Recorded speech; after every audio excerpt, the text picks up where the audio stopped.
Bonjour, vous m'entendez? C'est bon? Très bien. Eh bien, bonjour à toutes. Merci de votre invitation. Il est important que nous puissions échanger sur ces questions qui sont extrêmement sensibles dans notre société et à l'éducation nationale en particulier. Alors, j'ai beaucoup apprécié l'argumentaire de vos journées. Vous savez, l'argumentaire, c'est le petit texte qu'il y a avec l'affiche, qui est très joli d'ailleurs. Alors, vous mettez en avant la notion de santé mentale, et d'ailleurs, c'est intéressant de voir que le collègue de la MGEN tout à l'heure parlait de l'Institut Marcel Rivière, en disant que c'était un institut de santé mentale. C'est de la psychiatrie. Marcel Rivière, c'est de la psychiatrie. Et vous voyez, on ne peut plus prononcer le mot psychiatrie. On prononce à la place le mot santé mentale. Alors on pourrait faire une expérience, vous savez, avec les petits boîtiers ou avec les smartphones. Qu'est-ce que vous appelez santé mentale, etc. On ne va pas le faire parce que je trouve ça un peu ridicule. On ne sait pas ce que ça veut dire que la santé mentale. Et c'est par ça que je vous propose de commencer, parce que si on commence de parler des choses dont on ne connaît pas les définitions, on est mal parti. Alors, santé mentale, il y a santé, il y a médecine. Médecine, on sait à peu près ce que c'est, et ça dans tous les pays, il y a des malades. Un malade, c'est quelqu'un qui est en rupture dans son existence. Nous avons tous déjà expérimenté ça. Dans la vie en général, ça va. Par moments, ça ne va plus du tout. Du tout, c'est-à-dire que nous sommes terrassés, nous ne sommes plus le même être humain. Nous sommes dans une rupture phénoménologique dans notre rapport à l'existence, à tel point que nous ressentons le besoin de demander de l'aide à quelqu'un dont c'est le métier. C'est la définition de Georges Canguilhem du malade. Et donc, il y a des professionnels qui sont chargés dans les sociétés de s'occuper des personnes comme ça. Ça s'appelle des personnels médicaux et paramédicaux. Et ils organisent leur savoir avec des maladies qui sont des constructions qui leur permettent d'opérationnaliser le soin. Et il se trouve que, les humains étant ce qu'ils sont, les humains ont une existence intérieure à eux-mêmes, une vie psychique qui est encore un peu mystérieuse, mais nous serons tous d'accord là-dessus. Nous avons un corps, si je tape très fort sur cette table, ma main va avoir mal, et je vais ressentir à l'intérieur de moi cette douleur. Et ça, c'est vrai pour tous les humains sur Terre, et il se trouve que parfois, les humains, quand ils sont en rupture dans leur existence, c'est peut-être dû à une jambe cassée, c'est-à-dire c'est le corps qui est à l'origine de cette souffrance, et parfois, cette souffrance, elle vient de l'intérieur d'eux-mêmes, comme par exemple, quand on perd un être cher, nous sommes en deuil, ça n'est pas le pied, ça n'est pas la gorge qui fait mal, c'est nous, en tant que sujet pensant, qui sommes en souffrance, et il a été décidé que certains professionnels de santé s'occuperaient de ce type de souffrance. Et c'est le cas dans la plupart des pays du monde. Voilà, c'est une réalité sociologique. La psychiatrie relève du dualisme corps-esprit au sein du champ de la médecine, et la médecine s'occupe des gens en rupture dans leur existence. C'est assez simple. Alors la santé là-dedans. À l'origine, la santé, c'était la définition de Le Riche, la vie dans le silence des organes. Donc la santé, c'est la vie. C'est la vie quand on ne sent même pas qu'en fait nous avons un corps, un cerveau, un esprit, etc. Quand tout ça est oublié, alors nous vivons. Et heureusement, la plupart du temps, c'est comme ça que ça se passe. Alors cette définition que je trouve toujours extrêmement pertinente, eh bien, elle n'a pas plu à l'Organisation mondiale de la santé, qui, au décours de la Seconde Guerre mondiale, vous le savez, a changé complètement la définition de la santé, avec cet état de bien-être total, psychique, social et physique, qui est en réalité complètement absurde. Imaginez être dans un état total de bien-être psychique, social et physique, vous tenez le coup 30 secondes, au-delà de 5 minutes, c'est plus possible. Et c'est vraiment curieux, vous voyez, de voir. Alors, il y a des auteurs qui ont essayé de réfléchir pourquoi l'OMS a pris cette définition, qui bien sûr n'a rien à voir avec la médecine. La médecine n'a absolument pas comme travail de rendre les gens dans un bien-être total, physique, psychique, etc. Alors, il a été dit que c'était après la Seconde Guerre mondiale, avec les camps de concentration, etc., et que ce qui est vrai, hein, la définition c'est en 1945, donc que l'humanité avait souffert et que dire que le bien-être devait être mis en avant, c'était important, je pense que cette explication est valable. Il y a aussi, vous savez, l'OMS, pour l'avoir pratiqué un petit peu, l'OMS est une institution très bizarre, extrêmement politique. Et tous les pays ont une voix. Et beaucoup de pays ont été victimes de colonialisme. Et donc, il y a dans l'OMS une pensée anticoloniale, anti-domination, et donc anti-médicale. Curieusement, l'OMS est une institution anti-médicale. D'ailleurs, quand on regarde dans le détail, hein, ils ont un rapport à la naturopathie, à toutes les médecines, disons, complémentaires, de façon très ambivalente. Et donc, de dire que la santé n'a rien à voir avec la médecine, c'était un peu une façon de dire, il y en a marre des médecins, du patriarcat, etc. Nous allons proposer quelque chose de différent. Et puis, il y a des gens qui disent aussi que ça a à voir avec l'émergence du néolibéralisme et de Coca-Cola, c'est-à-dire, vous savez, il faut être bien dans sa vie. Il y a une sociologue israélienne qui parle de happycracy. C'est-à-dire, dans nos sociétés, il faut être heureux. Et si vous dites « Ah, ça ne va pas », vous êtes chiant. Il y a une injonction à dire qu'on va bien. Alors qu'on sait bien que ce n'est pas si simple que ça. Donc, vous voyez, il y a eu un décentrement de la question de la santé. Et pourquoi je parle de ça alors qu'on parle de santé mentale? C'est parce qu'à l'origine, dans la définition de la santé, il y a la santé mentale. Dans la définition de la santé de l'OMS, il y a la santé mentale. Vous savez, aujourd'hui, on parle de One Health, une seule santé, et c'est particulièrement important pour les enfants, les adolescents et les jeunes adultes, hein, les questions de sexualité, d'obésité, de rapport à la nourriture, à l'activité physique, etc.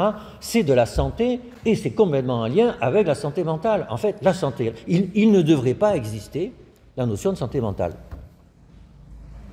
Il y a une seule santé.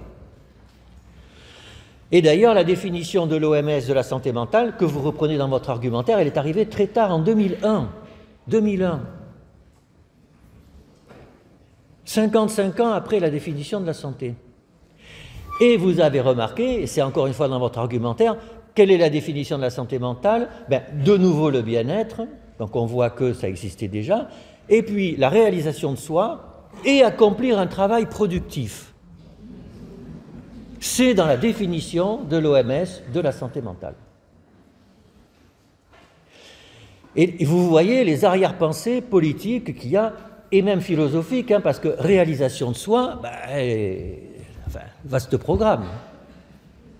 En particulier pour un adolescent qui est en construction de lui-même, qu'est-ce que ça veut dire que de se réaliser aujourd'hui alors qu'il y a une pression médiatique extraordinaire, et vous devez vivre ça tous les jours, ils veulent tous devenir avant-centre de l'équipe de France. Il va y avoir des déçus. Donc, on voit qu'il y a un problème avec la définition de la santé mentale. Alors, il y a des institutions qui ont essayé de trouver des définitions alternatives. Les psychiatres en ont proposé une. L'Association européenne de psychiatrie a proposé alors un état dynamique d'équilibre interne.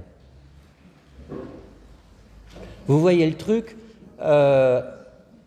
c'est bien quand même d'être équilibré dans sa tête. On voit, alors qu'est-ce que ça veut dire, hein, mais on voit à peu près ce que ça veut dire. Mais il ne faut quand même pas être trop équilibré parce qu'on s'ennuie, donc il faut quand même que ça soit un peu dynamique. Un état dynamique d'équilibre interne, a dynamic state of internal equilibrium. C'est pas mal comme tentative, c'est quand même pas totalement convaincant. Alors il y a des philosophes américains de philosophie analytique comme Bourse qui ont une conceptualisation très opératoire, comme le veut la philosophie analytique, où en fait il y a un design d'espèce. La santé, c'est l'individu doit être en accord avec le design d'espèce. Alors ça sous-entend quoi? Ça sous-entend que chaque espèce doit être capable de faire quelque chose, et c'est ce quelque chose qui lui permet de persévérer dans son espèce, c'est-à-dire de se reproduire, etc. Par exemple, le guépard, dans son design d'espèce, doit courir vite. Vous savez, le guépard, ça court très vite. Un guépard, s'il ne court pas vite, il ne pourra pas manger, et donc il va mourir. Et donc, chaque espèce a son truc qui fait qu'elle est performante. Et nous aurions la socialisation. C'est un peu ça qui fait qu'on est... D'ailleurs, vous voyez, on est très nombreux ce matin et on arrive à se tolérer mutuellement sans aucun problème. Il n'y a quasiment aucune espèce qui est capable de faire ça, à part les insectes. Donc nous avons la socialisation et si nous n'arrivons pas à nous socialiser, ça veut dire que ça ne va pas marcher et donc on va avoir un problème de santé. Voilà, c'est la définition de Bourse de ce qu'on pourrait appeler la santé mentale. Alors, pour conclure, vous voyez que c'est un grand bazar. C'est un grand bazar, avec quand même des choses intéressantes. C'est que la psychologie positive est arrivée par là. D'ailleurs, la psychologie positive qui est arrivée comme antipsychiatrie, ça a été développé par un président de l'Association américaine de psychologie, et qui, à l'époque, c'est vrai que la psychologie était tributaire de la psychologie clinique, était tributaire de la psychiatrie. On s'occupait des maladies et donc on soulageait la souffrance. Et il dit, non, nous sommes psychologues, vous êtes psychologues, enfin, moi pas. Et donc, nous avons quelque chose en plus que les psychiatres, c'est-à-dire nous nous intéressons aussi au bon côté des choses. Et c'est vrai. Et c'est vrai. Donc ça a été une révolution épistémologique. On peut s'occuper aussi du bon côté des choses, et ça marche. Et c'est vrai aussi. Et c'est vrai aussi. Alors, peut-être pas autant qu'on le dit, c'est que quand quelqu'un délire ou qu'il a envie de se suicider, vous pouvez dire que ça ira mieux, mais c'est moyennement efficace, mais quand même, la psychologie positive a été un réel apport dans le champ, y compris de la psychiatrie, et donc ça a débordé, comme ce n'était pas de la psychiatrie manifestement, on l'a mis dans la santé mentale. Donc vous voyez, il y a une espèce de domaine autour du psychisme qu'on appelle santé mentale sans trop vraiment savoir ce que c'est, et en général, le mot est utilisé aussi à la place du mot psychiatrie qui écorche la bouche, et ça pose un véritable problème pour s'occuper des enfants, des adolescents et des jeunes adultes qui en ont le plus besoin. Et je crois que tout le monde est d'accord aujourd'hui là-dessus, mais on continue quand même à le dire. Alors ça, c'était quand même pour être clair sur la question de la santé mentale. Alors, les jeunes, aujourd'hui, en 2024, après le Covid, etc., on doit bien se demander, avec 4 ans de recul, comment vont-ils? Alors, on va partir du plus grave au moins grave, le suicide. Et donc, si je vous demande, en 40 ans, depuis les années 80, comment a évolué le suicide des adolescents, par exemple, eh bien, chez les garçons, dans les années 80, il y avait 800 morts par suicide tous les ans. Combien y en a-t-il aujourd'hui? 350. C'est-à-dire que le suicide des adolescents a considérablement diminué dans les 40 dernières années. Chez les garçons, chez les filles, et chez tous les Français en général. Et c'est une excellente nouvelle, et ce qui est incroyable, c'est qu'on n'y croit pas. Vous voyez, j'ai l'habitude de le dire, chaque fois que je le dis, les gens sont sidérés, parce qu'ils étaient prêts à parier le contraire. Et ça, vous voyez, c'est un symptôme sur lequel on va revenir tout à l'heure. Nous ne voulons pas voir que les choses ne vont pas aussi mal que ça. Alors, donc le suicide a diminué progressivement, la tendance est linéaire, en particulier chez les garçons, 800 chez les garçons dans les années 80, et c'était 300 chez les filles. Il y a une surmortalité par suicide chez les garçons, qui persiste aujourd'hui. Et ça dans tous les pays. Donc il y a une diminution du suicide, mais une remontée depuis les années 2015. Remontée qui est plus spectaculaire chez les filles que chez les garçons. Alors les tentatives de suicide, vous savez, le phénomène est assez différent entre les tentatives de suicide et les suicides. Contrairement à ce qu'on pourrait penser, le sexe ratio est complètement renversé. Il y a beaucoup plus de tentatives de suicide chez les filles que chez les garçons, alors qu'il y a beaucoup plus de suicides chez les garçons que chez les filles, pour des raisons qui ne sont pas simples. Et donc les tentatives de suicide, depuis les 20 dernières années, globalement en France, ont diminué de façon constante, sauf chez les jeunes. Sauf chez les jeunes où, Chez les jeunes garçons, il y a une stabilité, et chez les filles, c'était une stabilité, et à partir des années 2015-2017, il y a une montée vertigineuse où elles ont été multipliées par 2 ou 3. L'alcool, le tabac, le cannabis, dans les 20 dernières années, eh ben, ça a diminué, et ça continue à diminuer malgré le Covid. Le cannabis, c'est relativement stable, et ça, malgré les cannabinoïdes de synthèse, etc., malgré la cocaïne, etc., etc., etc., globalement, sur les addictions les plus fréquentes, il y a moins de comportements addictifs chez les adolescents dans les 20 dernières années. Et c'est une très bonne nouvelle aussi. Alors la dépression, et c'est là que l'on voit à quel point les données chiffrées sont intéressantes, eh bien, dans les 20 dernières années, en France, alors les états dépressifs tels que mesurés avec des questionnaires, c'est-à-dire pas ceux que nous, cliniciens, nous verrions et diagnostiquerions comme état dépressif clinique. Ce sont des entretiens par téléphone où on demande à des gens « Est-ce que vous avez des problèmes de sommeil? Est-ce que vous pensez à la mort? Est-ce que vous avez peu d'appétit ?» etc. Et vous savez, ça ressemble aux critères du DSM de dépression. Donc c'est de la dépressivité. Eh bien, globalement, il y a une détérioration, donc une augmentation de la prévalence des états dépressifs en France dans les 20 dernières années. C'est assez sensible et c'est particulièrement vrai dans la tranche adolescent, jeune adulte et en particulier chez les jeunes femmes, où l'augmentation est spectaculaire. Et donc, vous voyez que la situation est extrêmement complexe. Elle est complexe.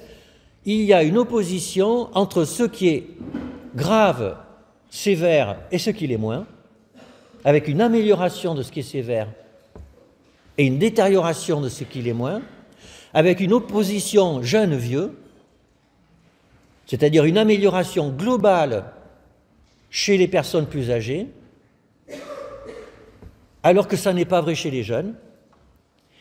Et puis aussi une opposition tendance longue, tendance courte, c'est-à-dire tendance longue, ça s'améliore, tendance courte, depuis avant le Covid. Et c'est ça qui est intéressant. Hein. Le début de la dégradation a commencé avant l'épidémie de Covid.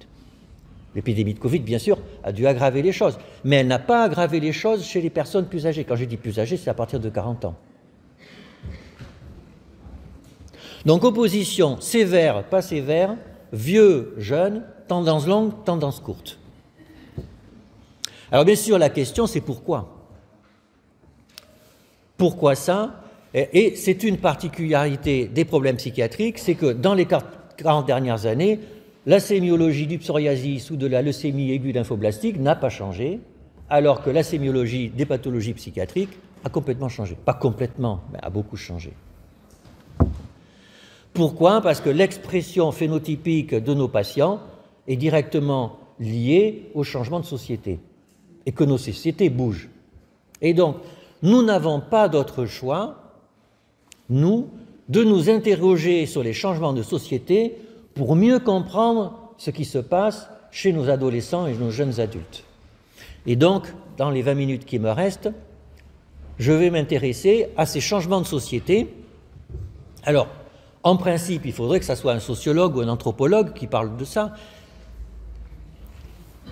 Mais je ne le suis pas, et néanmoins, il faut que nous nous approprions cette légitimité de parler de la société, parce que nous avons une façon de parler de la société qui est en lien avec la souffrance psychique des gens qui vivent dedans.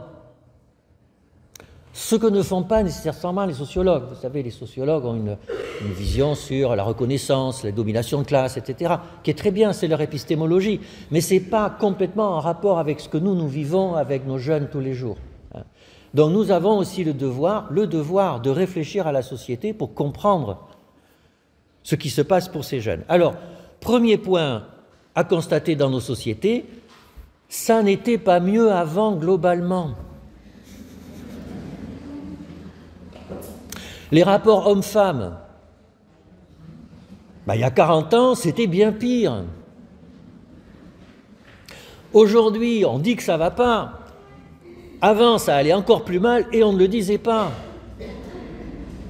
Les violences intrafamiliales, c'était pire avant. L'alcoolisme intrafamilial, c'était pire avant. L'inceste, c'était pire avant. Et c'est sûrement pour ça qu'il y a moins de suicides. C'est que globalement, les facteurs de risque majeurs qui sont la violence intrafamiliale, les violences sexuelles, etc., se sont améliorés au fil du temps. Là aussi, c'est notre devoir d'être un peu lucide par rapport à ça. Bien sûr, il en reste beaucoup, bien sûr, il reste des violences, et bien sûr qu'il faut lutter contre, bien sûr. Et en ce moment, dans les médias, on en parle, et c'est très bien, bravo. Mais il faut aussi savoir dire que c'était pire avant.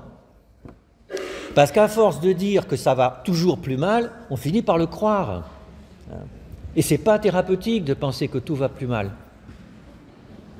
En plus, quand c'est faux. Alors non seulement la société va mieux, mais le soin va mieux. On sait mieux soigner les enfants et les adolescents aujourd'hui qu'à 40 ans. Enfin, il y a 35 ans, j'exerçais. Je vous promets que mes collègues, mes jeunes collègues, sont beaucoup plus forts que ce que j'étais quand j'étais interne. Mais il n'y a pas photo. Ils sont mieux formés, les diagnostics sont plus précis, les conduites thérapeutiques sont plus étayées par des données scientifiques. Enfin, c'est sans commune mesure. Sans commune mesure. Ce n'est pas pour ça qu'on fait bien. Mais c'est mieux qu'avant. Et c'est aussi peut-être pour ça que ce qui est des pathologies sévères s'est amélioré au cours du temps. Alors, voilà, mais comme je vous le disais tout à l'heure, on n'y croit pas. Alors, pourquoi on n'y croit pas? Eh bien, parce qu'on est projectif. On est projectif. Vous savez, le mécanisme de défense qu'on apprend dans les livres, hein, c'est-à-dire, quand on ne va pas, on projette sur la société le fait que ça ne va pas. Or, nous n'allons pas bien. Nous n'allons pas bien. Pourquoi? Parce qu'on est perdu. On est perdu dans une société qu'on ne reconnaît plus. D'ailleurs, nos jeunes, aujourd'hui, ils ont plein de questions sur l'identité de genre. Ben, on est perdu sur ces questions d'identité de genre, il faut être honnête. Hein. Dès qu'on a une réunion à la Société française de pédopsie, au conseil d'administration, la moitié de la réunion, c'est pour parler de la transidentité. Et on s'engueule. Hein. On s'engueule, vous êtes au courant. Hein. On n'est pas d'accord sur comment il faut faire, est-ce que c'est un trouble, est-ce que c'est pas un trouble, enfin, etc. C'est le bazar total. Donc on est perdu et on projette, on se dit, comme nous on va mal, ben la société va mal. Et c'est là que, là aussi, il faut faire un travail sur nous-mêmes. C'est pas parce qu'on est perdu qu'on doit perdre les autres. Hein. On doit essayer de se retrouver. C'est-à-dire, certes, la société, elle est compliquée, et on va voir pourquoi elle est compliquée, en quoi elle est compliquée, mais on a le devoir d'avoir les pieds sur terre et d'être là comme des références solides pour montrer que, finalement, on peut tenir le coup dans une société comme ça. Alors, pourquoi on est perdu? Parce que pourquoi la société est difficile? Parce qu'il y a une explosion des discours structurants. Il y a une explosion des discours structurants. Et ça, c'est quelque chose que l'on ne dit pas assez. Une société a besoin de discours structurants. Et ça vient du fait que nous sommes des individus sociaux, des animaux sociaux. C'est-à-dire que pour pouvoir subsister dans l'existence, nous devons être forts par rapport à la réalité. C'est-à-dire que si dehors je ne fais pas attention en traversant la route, je vais me faire écraser par une voiture et ça va aller mal. C'est la réalité. C'est la réalité. Donc il faut que je n'utilise pas mon smartphone pour traverser la route. C'est mon rapport à la réalité qui doit être prudent. Ça, on est tous d'accord là-dessus. Mais il y a une autre réalité qui nous impose de la prudence, c'est une réalité sociale. Les humains construisent une réalité sociale. Par exemple, il y a des sociétés où il y a une religion forte qui structure la société. Et si c'était le cas en France il y a 1000 ans. Et si jamais vous aviez la mauvaise idée de dire finalement, moi je ne crois pas en Dieu, je pense que c'est des conneries, etc., ça se passait mal pour vous. Et donc, vous deviez faire attention avec cette réalité qui n'est pas une réalité matérielle. Vous deviez dire, ah oui, c'est bien, c'est très bien, je vais aller à la messe et j'y crois, etc. C'était prudent pour votre subsistance. Donc, il ne faut pas plaisanter avec les discours qui structurent la société. Ces discours sont extrêmement puissants, bien plus puissants qu'on ne le pense. Alors, quels sont-ils ces discours aujourd'hui?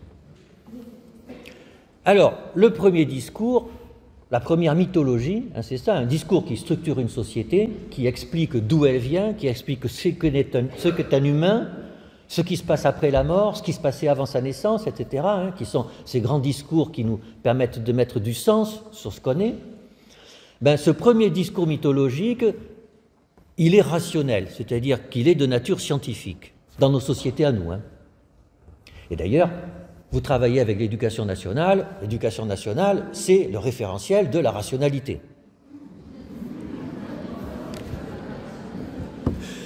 Les sociétés sont compliquées. On va le voir, hein, on va le voir. Les sociétés sont compliquées. Mais en tout cas, les enseignants ont passé le CAPES au collège et au lycée, voire l'agrégation, et donc, etc. Il y a des enseignants de mathématiques, de physique, de SVT, etc., etc. Vous voyez, il y a un discours rationnel derrière l'enseignement prodigué par l'éducation nationale. Et alors, ça vient d'où? Ça vient du XVIIe siècle. On appelle ça le tournant de la nature, avec Galilée, Newton, Descartes, dans un sens d'ailleurs qui n'est pas tout à fait celui-là, où tout d'un coup, les humains décident d'observer la nature, ils sont en dehors de la nature, ils l'observent, ils font de la science avec, ils trouvent qu'il y a des lois, en particulier avec les mathématiques expliquent à la nature, et donc ça s'appelle le positivisme, et puis ça conduit à la modernité, et c'est bien, il n'y a pas de souci, hein, c'est-à-dire grâce à la modernité quand même, la médecine a changé considérablement. Il vaut mieux se faire soigner aujourd'hui avec une médecine moderne qu'il y a 300 ans avec une médecine qui n'était pas. Et puis j'ai pu venir en TGV, la modernité c'est aussi le TGV. Donc la modernité, c'est bien. Alors oui, mais en fait on s'est rendu compte depuis peu qu'il y avait des effets collatéraux.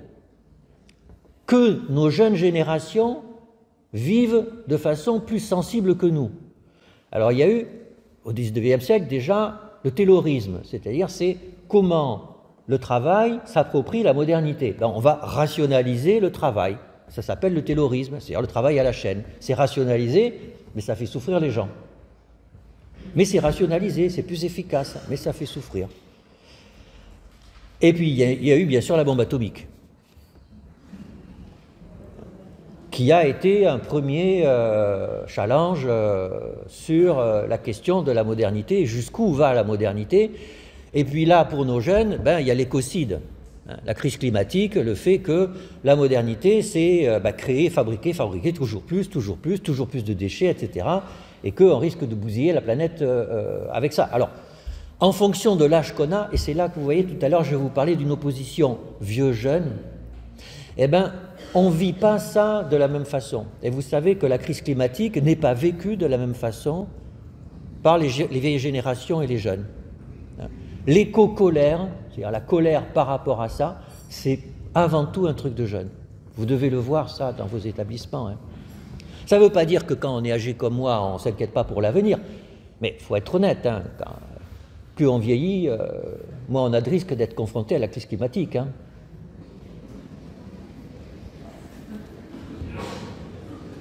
Donc du coup, nos jeunes sont un peu interrogatifs de cette mythologie rationnelle. Elle est bien, mais elle a ses limites.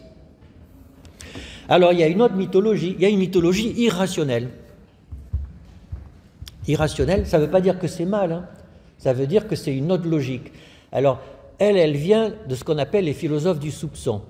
C'est Nietzsche, Marx et Freud. Vous voyez, qui disent qu'il n'y a pas d'universalité de l'homme, hein, il y a des classes sociales, que la raison universelle, ça n'existe pas, il y a des vérités relatives, et puis que l'homme rationnel qui décide de son existence, c'est des conneries. En fait, la plupart des gens, ils font des trucs qui leur font du mal. Donc, c'est pas rationnel. Et c'est pas complètement faux, tout ça non plus. C'est pas complètement faux. Et ça a mené à ce qu'on appelle la post-modernité. Alors, ça consiste en quoi? Le Lyotard, qui l'a défini, dit c'est la fin des méta-récits, en particulier le récit scientifique, c'est-à-dire tout ça, c'est des conneries, voilà, l'universalité, la rationalité, etc. En fait, nous sommes tous différents. Et vous voyez, ça résonne avec nos jeunes, hein. Ils sont tous différents. Il y a un culte de la singularité. Hein, il y a d'ailleurs un livre d'Elisabeth Roudinesco quelqu'un de très bien d'ailleurs. Le titre est fantastique, Soi-même comme un roi. Soi-même comme un roi. C'est-à-dire qu'aujourd'hui, tout le monde est un roi. Vous êtes au contact de parents d'élèves, beaucoup de parents d'élèves sont des rois. Et ça a un bon côté, c'est-à-dire que j'ai le droit d'exister, j'ai le droit de prendre la parole, j'ai le droit de dire que je suis comme je suis, j'ai le droit de dire que je suis différent, j'ai le droit que la société me reconnaisse dans ma différence, c'est bien, c'est bien. Mais ça complique la vie. Ça complique la vie. Alors il y a des bons côtés, le handicap est une notion postmoderne, l'inclusion est une notion postmoderne, l'école inclusive, c'est une école postmoderne. Alors c'est bien, mais ça complique la classe. La santé de l'OMS. La santé de l'OMS, la définition, c'est une définition postmoderne. Et là-dedans, la médecine et la psychiatrie en particulier, c'est pas bien pour la postmodernité, parce que le discours médical est un discours moderne, c'est un discours scientifique. Et le discours psychiatrique est un discours normatif. C'est un discours moderne, ça n'est pas un discours postmoderne. La postmodernité déteste la psychiatrie et la médecine en général. Et d'ailleurs, on le voit, la transidentité est une problématique postmoderne et la transidentité a horreur de la psychiatrie. La transidentité a horreur de la médecine, mais pourtant elle a besoin de bloqueurs de puberté qui sont donnés sur prescription médicale. Elle a besoin de chirurgiens pour faire des phalloplasties. Un chirurgien, c'est un médecin. Et donc, il y a une tension, c'est impossible. C'est impossible. Et donc, du coup, on ne se comprend pas, on ne s'entend pas et ça ne marche pas. Donc, il y a une mythologie rationnelle, une mythologie irrationnelle, et ça coexiste. Et ça, il y a des frictions, et on l'a vu pendant l'épidémie de Covid. On a vu une mythologie rationnelle arriver, avec le vaccin, c'est bien, les essais thérapeutiques, c'est bien, les complotistes, ils sont nuls, on a eu ça. Puis de l'autre côté, on avait des gens qui disaient « Ah ben non, les vaccins, c'est dangereux. D'abord, moi, je peux choisir si je me fais vacciner ou pas. » Et les autres, ils disaient « Non, tu ne peux pas choisir parce qu'en fait, tu te vaccines pour les autres. Donc, c'est pour la collectivité. Toi, tu n'es rien. C'est un collectif qui existe. » Il y a eu une confrontation entre un courant épidémique postmoderne et moderne. Et, eh ben, franchement... Alors, moi, je suis professeur de médecine. Je dois reconnaître, en étant honnête, en ayant du recul sur moi, que notre discours n'a pas été top. Notre discours n'a pas été top. Je suis pour la vaccination, je me suis vacciné 5 fois, etc., etc. Il faut se vacciner, bien sûr, voilà. Mais si je dis ça, je dois reconnaître que c'est parce que j'adhère à ma mythologie moderne, ça me nourrit, quoi. Je suis formé comme ça, et c'est vrai que quand j'entends quelqu'un dire « Ah mais oui, mais le vaccin, je me méfie quand même, c'est les firmes pharmaceutiques », j'ai envie de dire « Non mais prends tes gouttes, enfin c'est...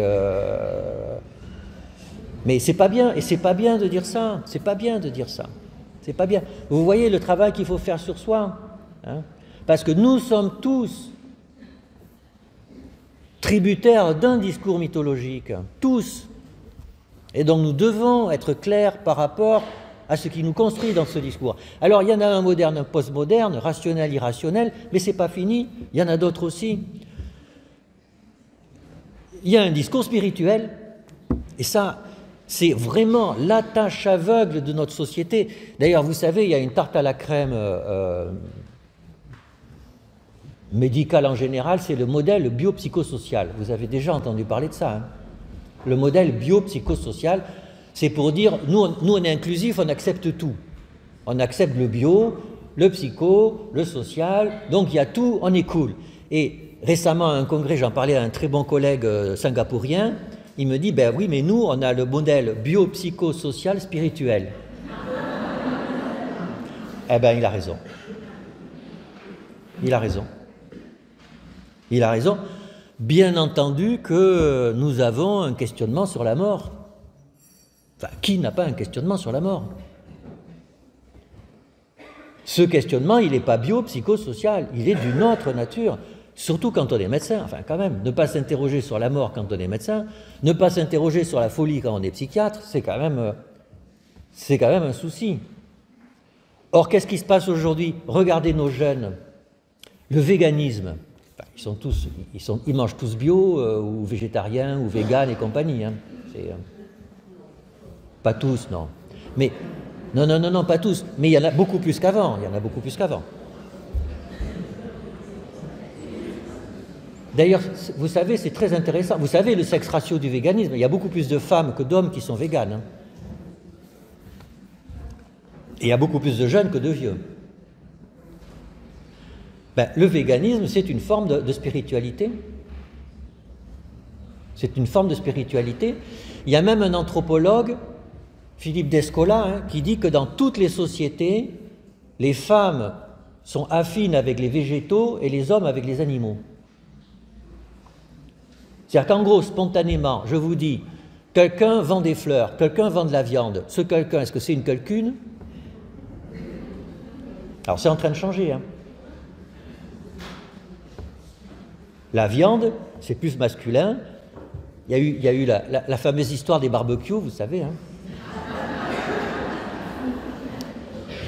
Et les végétaux, voilà, c'est un invariant anthropologique. C'est un invariant anthropologique humain. Et donc le véganisme, être végétarien, promouvoir ça dans une société, c'est une façon de féminiser une société. Cela relève d'une tendance spirituelle à modifier la société, à avoir un discours mythologique sur ce qui est bien et sur ce qui n'est pas bien. Et le bien est plutôt féminin, en ce moment dans notre société. Le bien est plutôt féminin, et donc manger des végétaux, c'est plutôt bien. Donc on a ce genre de discours, on a Gaïa, vous savez, le fait que la Terre est un être vivant, qui a un lien avec la prise de conscience de l'urgence climatique. Gaïa, c'est une forme de spiritualité. Et puis vous savez que dans les 2 dernières années, il y a eu une augmentation des baptêmes chez les jeunes. Hein. Donc il y a une montée, avec d'ailleurs à l'Académie de médecine, on a travaillé sur l'irrationalité en médecine, on a interviewé un dominicain qui nous disait que aujourd'hui il y a des genres fluides, vous savez, hein, et il y a des spiritualités fluides. C'est-à-dire que vous avez, il disait, on a des gens qui viennent nous voir, ils se font baptiser, donc ils sont catholiques, bouddhistes, etc., tout en même temps, et ils vont de l'un à l'autre, etc., et lui il trouvait ça très cool, ça lui faisait des clients en plus. Donc il y a aujourd'hui une montée en charge de la spiritualité dans notre société. Il y a un discours spirituel, alors qui est tabou, parce que surtout en France, vous savez que la France est le pays du monde, en dehors des ex-pays du bloc communiste, où il y a le plus d'athées. Donc on a un petit problème avec la spiritualité. Donc, mythologie rationnelle, irrationnelle, spirituelle, et puis il y en a une quatrième qui est digitale. Digitale, c'est-à-dire qu'on appelle ça l'hyper-réalité, c'est-à-dire qu'aujourd'hui, le symbolique, le nombre envahit tout. Tout. Et nos jeunes, ils sont encore plus envahis que nous. Et d'ailleurs, de là la discussion, faut-il interdire les smartphones au collège? On est en pleine prise avec ça. C'est-à-dire que, on est en permanence à envoyer des réponses sur les réseaux sociaux, et c'est du symbolique. D'ailleurs, c'est du symbolique hyper réduit. Hein, vous savez, il y a peu de conjugaisons. Enfin, on réduit le symbolique à sa plus simple expression. Ça fait hérisser les poils des profs de français. Il y a ça. Il y a le fait que tout va plus vite. Tout va extrêmement vite dans les échanges d'informations. Tout est globalisé. Donc il y a du numérique qui véhicule partout, qui traverse tout à toute vitesse. Et d'ailleurs, je suis sûr que parmi vous, il y en a en ce moment qui ont leur smartphone et qui sont en train de taper des choses dessus. Et à l'université, c'est même plus la peine de lutter contre ça. Hein. C'est juste normal. C'est normal. Et je dis pas que c'est triste. Hein. Encore une fois, ça a des bons côtés. À la fac, maintenant, les étudiants vérifient ce que je dis en temps réel. Et c'est fantastique.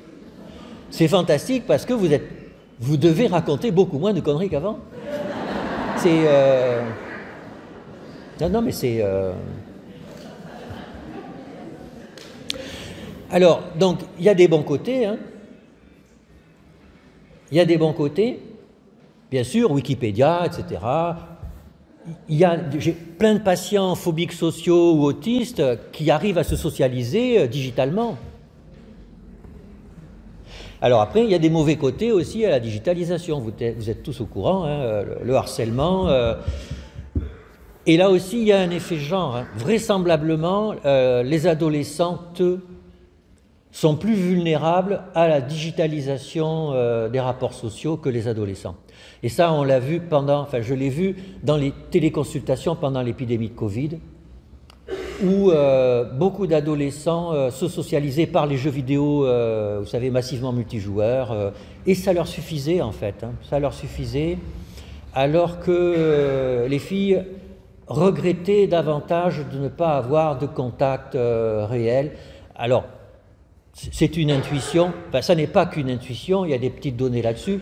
Est-ce que c'est une injonction sociale à la socialisation genrée, etc. C'est compliqué, hein. Vous savez qu'il y a des travaux hein, en lien avec le sexe ratio dans l'autisme, hein, qui ferait que le masculin aurait, l'humain masculin aurait une petite déficience de socialisation. C'est testé sur des nouveau-nés de 3 heures de vie, hein. Il y a une expérience où des nouveau-nés de 2 heures de vie, en phase 2, ils ont ou un mobile, un visage un peu comme Picasso, ou alors une jeune femme. Et on fait de l'eye tracking, on regarde où le nouveau-né met ses yeux le plus souvent. Eh bien, il y a une différence entre les petites filles et les petits garçons considérable. Les petits garçons vont beaucoup plus souvent voir le mobile et les petites filles beaucoup plus souvent voir le visage de la femme. Donc c'est des données publiées, hein. C'est fragile parce que les expériences sont difficiles à reproduire, vous imaginez. Mais il y a possiblement, et du coup ça expliquerait pourquoi en ce moment les jeunes femmes et les adolescentes sont plus en souffrance que les jeunes garçons. Ça, plus la révélation des violences liées au sexe, hein, qui font que les femmes se sentent en danger. Alors qu'avant, c'était normalisé, quoi. C'était intériorisé, c'était normal. Aujourd'hui, c'est pas normal. Ce qui est bien, c'est bien que ça soit pas normal, mais de révéler que c'est pas normal, on se sent en danger. Alors j'en arrive à la conclusion. Donc voilà pourquoi c'est compliqué. Voilà pourquoi c'est compliqué. Et en plus d'être compliqué, ça va à toute vitesse. Tout ça bouge à toute vitesse. Or, ça va tellement vite que, en fait, notre appareil psychique n'est pas capable de s'adapter à la vitesse où la société change. Et du coup, ça explique la différence générationnelle. C'est qu'en fait, pour quelqu'un de mon âge, les histoires de transidentité, c'est des conneries. Si vous voulez, je ne m'adapte pas. Je suis tellement structuré dans le fait qu'il y a des femmes, des hommes, etc., etc. Je vois, ils disent le contraire. C'est des conneries. Donc je m'en fiche. Mais si vous êtes jeune, que vous êtes pris là-dedans, vous devez vous changer votre appareil psychique par rapport à ce qu'on vous a raconté, vous, depuis que vous êtes enfant. Donc ça va très vite. Alors, qu'est-ce qu'il faut faire? Nous, professionnels, par rapport à ça, eh bien, il faut le comprendre. Il faut être lucide par rapport à ça. C'est ce qu'on est en train de faire. Il faut nommer les choses, santé mentale, psychiatrie. Il faut l'assimiler. Pour ça, il faut du temps. Il faut du temps. Il faut se protéger. Parce que ça va vite. Et si nous, on se sent perdre les pédales par rapport à ces changements, on ne sera pas thérapeutique. Donc non seulement on doit assimiler les changements, les reconnaître, mais se protéger pour pouvoir être solide, pour pouvoir être à l'écoute des jeunes et pouvoir échanger avec eux et entre nous. Et merci pour votre attention.